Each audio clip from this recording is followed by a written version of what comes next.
नमस्कार दोस्तों क्या रशिया यूक्रेन वॉर यहाँ से धीरे धीरे एस्केलेट होता जा रहा है? क्या आगे आने वाले समय में बड़ा युद्ध देखने को मिल सकता है? क्योंकि मैं आपको बता दूं, नेटो ने नया ऑपरेशन लॉन्च किया है जिसका नाम है ईस्टर्न सेंट्री। आपके एग्जाम पर्सपेक्टिव से भी इंपॉर्टेंट हो जाएगा अगर आपका आता है कि ईस्टर्न सेंट्री काफी न्यूज में था। तो ये बेसिकली नेटो के द्वारा ऑपरेशन लॉन्च किया गया है रशिया के खिलाफ। आप देख सकते हो बेसिकली यहां पर NATO launches operation eastern sentry after Poland shot down Russian drones. तो आप सब जानते ही होंगे कि रशिया ने जो ड्रोन्स दागे थे यूक्रेन के ऊपर, उसमें से बहुत सारे जो ड्रोन्स हैं वो पोलैंड के अंदर आ गए थे। इनफैक्ट पोलैंड की जो कैपिटल है उससे भी आगे चले गए थे, जिसकी वजह से काफी पैनिक सिचुएशन हुआ था। और इसको देखते हुए नेटो अब एक्टिव हो गया है और यहां पर अपने टेरिटरी को प्रोटेक्ट करने की कोशिश कर रहा है। तो अभी प्रेजेंट सिचुएशन क्या है, क्या होगा इस पर्टिकुलर ऑपरेशन के अंदर, वो सब कुछ मैं आपको बताऊंगा। चलिए आगे बढ़ते हैं, लेकिन उससे पहले आप सबको बता दूं, आप में से जो भी लोग यूपीएससी की तैयारी कर रहे हैं हमारे साथ जुड़ सकते हैं। 2026 हो, 27 हो, 28 हो, किसी भी साल की प्रिपरेशन करना है, लिंक कमेंट सेक्शन में दिया हुआ है। यूज करिए कोड अंकित लाइव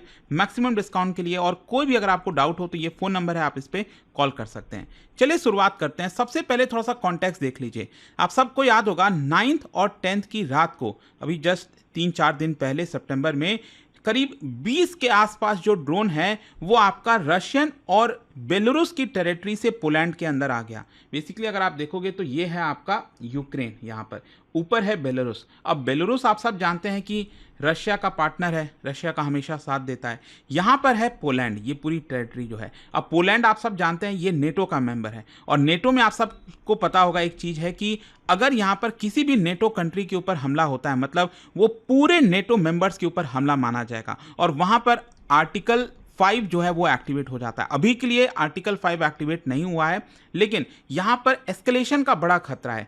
क्योंकि हुआ क्या था कि यूक्रेन में जब बहुत सारे ड्रोन्स दागे जा रहे थे रशिया की तरफ से, सैकड़ों की मात्रा में, उसमें से 20 से ज्यादा जो ड्रोन है, अगर आप ये ध्यान से देखोगे, यहां पर इसकी कैपिटल है वॉर्सो, ये जो आप देख रहे हो, और इसके अलग अलग एरियाज में अगर आप देखो तो यहां पर बहुत सारे जो रशियन ड्रोन्स है वो यहां तक पहुंच गए थे। इनफैक्ट ऊपर भी अगर आप देखोगे, यहां पर ये अगर आप देखिए, यहां तक ड्रोन पहुंच गया था।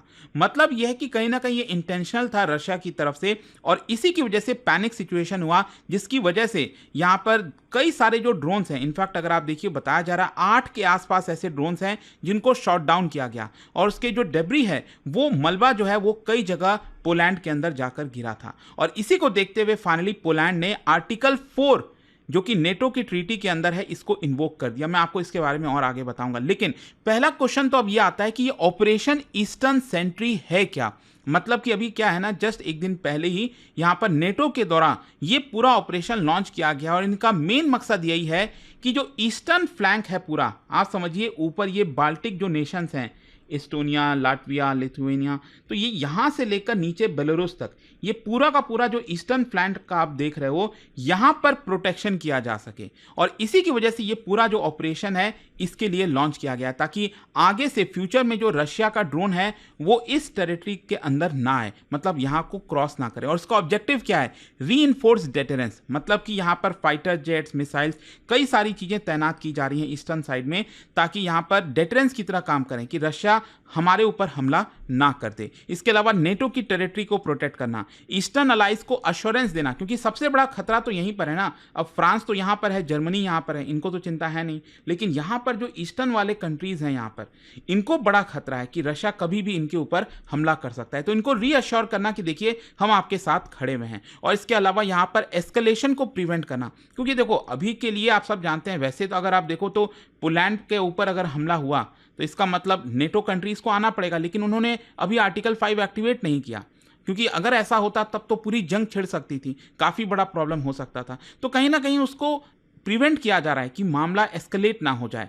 तो यहां पर आपको एक चीज समझना है कि ये जो पूरा ऑपरेशन लॉन्च किया गया है सेंट्री, इसके तहत कोई स्टैटिक ऑपरेशन नहीं है, मतलब यहां पर परमानेंटली कोई चीज नहीं लगाए जाएंगे। फाइटर जेट्स वगैरह लगातार यहां पर पहरेदारी करते रहेंगे, कभी जर्मनी का, कभी फ्रांस का, मतलब नेटो के जो मेंबर्स हैं ना, जैसे कभी यूनाइटेड किंगडम का, यहां पर लगातार फाइटर जेट्स आएंगे और निगरानी करेंगे और फिर वापस चले जाएंगे। फिर किसी और देश के नेटो कंट्री का फाइटर जेट आएगा, वो वहां पर, तो इस तरह की कई चीजें होंगी। इनफैक्ट मैं आपको दिखाता हूं यहां पर कौन कौन सा देश कौन सा एसेट्स कॉन्ट्रीब्यूट कर रहा है। जैसे डेनमार्क अगर आप देखोगे तो उनके द्वारा बोला गया है कि 2 F-16 जो फाइटर जेट हैं वो प्रोवाइड कर रहे हैं, एक फ्रिगेट हो गया जो वॉरशिप होता है ये लोग प्रोवाइड कर रहे हैं। इसके अलावा फ्रांस का कहना है कि वो 3 राफेल जेट जो है प्रोवाइड कर रहा है। जर्मनी कह रहा है कि वो 4 यूरो फाइटर जेट, एक पैट्रियट रडार और एक एयर डिफेंस जो रेडीनेस है वो भी प्रोवाइड कर रहा है। यूके जो है एयर पुलिसिंग फोर्सेस प्रोवाइड कर रहा है। फिर बाकी के भी जो कंट्रीज हैं जैसे नेदरलैंड, डच फाइटर्स हो गए, इटालियन जो इलेक्ट्रॉनिक सिस्टम्स वगैरह होता है, रिफ्यूलिंग सपोर्ट हो गया। तो कहीं ना कहीं नेटो का हर एक मेंबर कुछ ना कुछ कंट्रीब्यूट कर रहा है ताकि जो ईस्टर्न बॉर्डर है पूरा नेटो का उसको एक प्रकार से प्रोटेक्ट किया जाए। और साथ ही साथ नेटो ने यह भी एम्फसाइज किया है कि ये अभी शुरुआत है, आगे चलकर धीरे धीरे ये और ज़्यादा स्केलेबल होगा, मतलब और भी नेटो कंट्रीज अपना कंट्रीब्यूशन अनाउंस करेंगे कि वो किस तरह से नेटो को प्रोटेक्ट करेंगे। खैर यहाँ पर अब दूसरा क्वेश्चन ये है कि लीगल और डिप्लोमेटिक तरीके से क्या एक्शन लिया जा रहा है। देखो लीगल तरीके से मैंने आपको पहले ही बोला, नेटो के अंदर आर्टिकल 4 है जिसके तहत तुरंत, मतलब पोलैंड पर जैसे ही ये ड्रोन्स आए थे तुरंत यहाँ पर जो पोलैंड है उसने आर्टिकल 4 जो है एक्टिवेट किया। और इसमें क्या होता है कि ब्रुसेल्स में जो कंसल्टेशन है नेटो मेंबर्स के बीच में वो यहाँ पर स्टार्ट हो गई कि हमें करना क्या है। नेटो के जो सेक्रेटरी हैं जनरल मार्क रूट, उन्होंने इस इंसिडेंट को कहा है इट इज़ अनएक्सेप्टेबल। पोलैंड ने तुरंत इमरजेंसी मीटिंग के लिए भी कहा है यूनाइटेड नेशन सिक्योरिटी काउंसिल में। और यूएस और जो यूरोपियन अलाइज हैं उन्होंने प्लेज किया है कि वो नेटो की टेरिटरी को किसी भी हाल में प्रोटेक्ट करेंगे। देखो रशिया का बेसिकली ये कहना है कि ये जो ड्रोन्स पोलैंड के अंदर आए थे ये डेलिब्रेट नहीं था, ये कुछ मिस्टेक से हो गया। देखो मिस्टेक क्या होता है, 1 या 2 मैक्सिमम ड्रोन जो है मिस्टेक से अंदर आ सकेंगे, 20 से ज़्यादा ड्रोन्स थोड़ी मिस्टेक से आते हैं। तो कहीं ना कहीं हो सकता है कि रशिया का भी अपना एक थॉट हो कि वो ड्रोन्स को एक प्रकार से पोलैंड के अंदर भेजकर टेस्ट करना चाह रहा होगा, नेटो कितना प्रिपेयर है उसको भी टेस्ट करना चाह रहा होगा। बहुत सारी चीज़ें होती हैं जियो पॉलिटिक्स में। खैर इसका स्ट्रैटेजिक और मिलिट्री इंप्लीकेशन क्या है। देखो सबसे पहली तो चीज़ ये है कि जो एस्केलेशन थ्रेशोल्ड है ना वो बढ़ गया है, क्योंकि 2022 में जब से ये पूरा वॉर स्टार्ट हुआ था रशिया यूक्रेन में, इसके बाद से पहली बार ऐसा हुआ है कि नेटो की फोर्सेस ने डायरेक्टली रशियन ओरिजिन जो ड्रोन्स हैं उसको नेटो के एयर स्पेस में शॉट डाउन किया। ये कोई छोटी मोटी बात नहीं है। और इस ऑपरेशन को लॉन्च करके नेटो ने डेमोन्स्ट्रेट किया है कि वो अपनी टेरिटरी को हर एक इंच को जो है डिफेंड करेगा। दूसरा यहाँ पर ड्रोन वॉरफेयर का भी चैलेंज आपको देखने को मिलेगा। क्या है कि मान लो रशिया अगर और भी ड्रोन्स भेजता है, अब ड्रोन्स क्या होते हैं, सस्ते होते हैं। कंपेयर अगर आप इसको करो कि अगर आपको डिफेंड करना है, मिसाइल लॉन्च करना है, ड्रोन को खत्म करना है, तो वो काफ़ी कॉस्टली अफेयर होता है। तो नेटो जो है वो अब कंपेल हो जाएगा कि वो लेयर्ड काउंटर ड्रोन सिस्टम जो है उसको एक्सपैंड करें। जैसे कि इसके अंदर एयरक्राफ्ट हो गया, एनर्जी रिलीज हो गया, वॉरफेयर हो गया, तो बहुत सारी चीज़ें होती हैं, वेपन्स हो गए, वो सब आपका डिप्लॉय करना पड़ेगा, जिसकी वजह से कॉस्ट इंक्रीज हो जाएगा नेटो का। डेटरेंस का भी ये सिग्नल है। ईस्टर्न सेंट्री जो ऑपरेशन लॉन्च किया गया है ये एक तरह से यूनिटी भी दिखा रहा है कि नेटो जो है वो एक साथ है, वो यहाँ पर किसी भी देश को अकेला नहीं छोड़ेगा। लेकिन साथ ही साथ यहाँ पर एक बड़ा खतरा ये भी है कि इस तरह के मामले में कब चीज़ें तेजी से एस्केलेट हो जाती हैं और एक बड़े वॉर में कन्वर्ट हो जाती हैं ये पता भी नहीं चलता। तो चीज़ों को थोड़ा सा निगरानी रखनी पड़ेगी। लेकिन देखो यहाँ पर जो एक सवाल उठ रहा है ना कि रशिया ने आखिरकार ड्रोन भेजा क्यों, उसका मोटिव क्या हो सकता है। देखो कई मोटिव हो सकते हैं।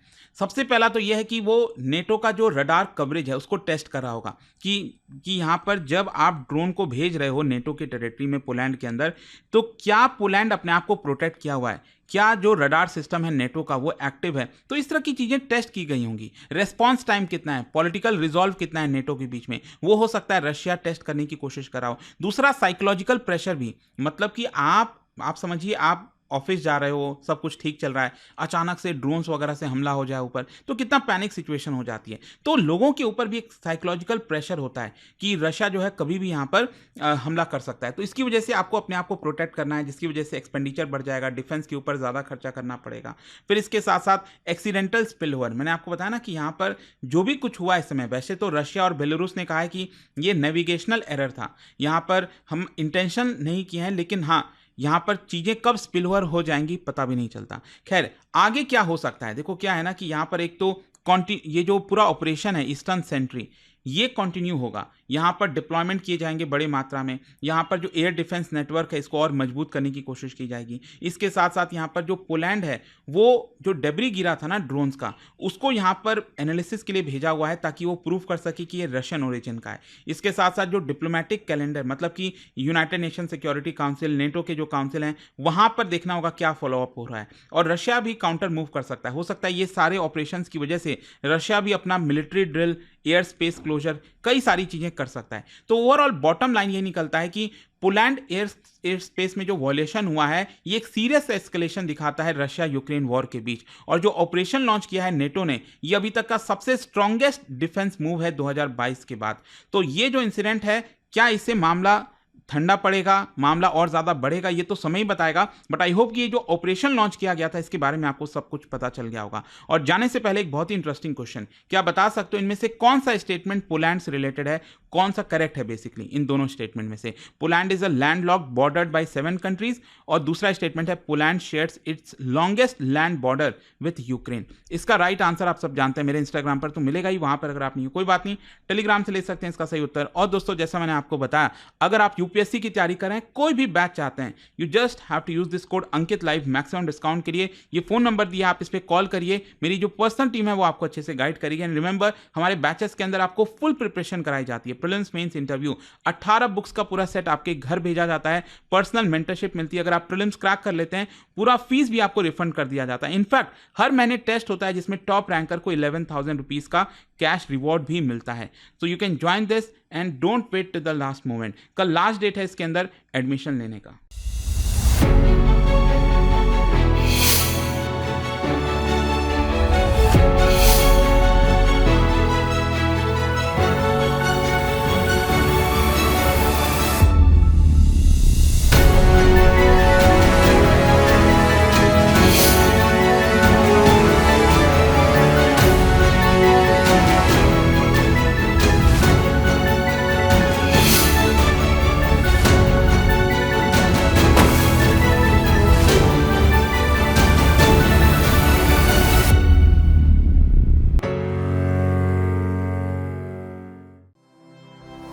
स्टडी IQ IAS, आपका सिलेक्शन हमारा मिशन।